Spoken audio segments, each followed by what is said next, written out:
అందరికీ నమస్కారం. నిన్న ఏదైతే నా బర్త్డే పార్టీ జరిగిందో ఒక చిన్న ఇంట్లో పార్టీ లాగా ఒక ఫ్యామిలీ ఫంక్షన్ లాగా జరుపుకోవాలన్న ఒక ఉద్దేశంతో ఆ రిసార్ట్లో మా అమ్మా నాన్నల కోరిక మేరకు మా అమ్మా నాన్నలతో కలిసి మా ఫ్యామిలీ మెంబర్స్తో కలిసి నేను జరుపుకోవడం జరిగింది.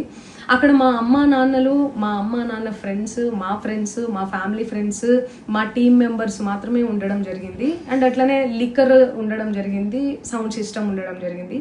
సో సౌండ్ సిస్టమ్కి లిక్కర్కి పర్మిషన్ తీసుకోవాలని చెప్పి నాకు అస్సలు అవగాహన లేదు, ఐడియా కూడా లేదు. అది అనుకోకుండా సడన్గా ప్లాన్ చేసుకొని వెళ్ళిపోవడం జరిగింది అక్కడ. సో అందుకు నాకు అవగాహన లేదు, లేకుంటే నేను డెఫినెట్లీ తీసుకునేదాన్ని. నాకు అసలు గైడెన్సీయే లేదు. ఎవరైనా గైడ్ చేసినా కూడా నేను పర్మిషన్ తీసుకునేదాన్ని, లేకపోతే నేను ఎందుకు ఇలా తెలిసి చెయ్యను కదా. సో ఇదంతా ఇలా తెలిసి అయితే నేను తప్పు చేయలేదు, తెలియకుండా ఇది జరిగిపోయింది. అండ్ అక్కడ లోకల్ లిక్కర్ తప్ప అసలు వేరే ఏ ఇతర పదార్థాలు, మత్తు పదార్థాలు కానీ వాడడం అసలు జరగలేదు. అక్కడ దొరకలేదు కూడా, పోలీసులు సెర్చ్ చేసినా కూడా. అండ్ అక్కడ ఎవరికైతే పాజిటివ్ వచ్చింది అని చెప్పి పోలీసులు చెప్తున్నారో ఆయన ఎక్కడో ఒక చోట తీసుకున్నాడు, ఎప్పుడో తీసుకున్నాడు అని చెప్పి తేలిందని చెప్పి పోలీసులే చెప్పారు. అండ్ అది ఇన్వెస్టిగేషన్ కూడా జరుగుతుంది. మేము కూడా పోలీసులకు కోఆపరేట్ చేస్తున్నాము.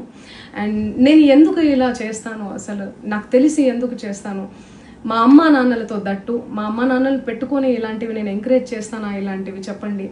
అండ్ ఒక రోల్ మోడల్గా, ఒక ఇన్స్పిరేషనల్గా ఉండాలని అనుకుంటాను, కానీ నేను ఇలా ఎందుకు నేను చేస్తాను. సో ప్లీజ్ దయచేసి మీడియా మిత్రులకు నా విన్నపం ఏంటంటే, ఆధారాలు లేని అభియోగాలు నా మీద అస్సలు మోపద్దు ప్లీజ్.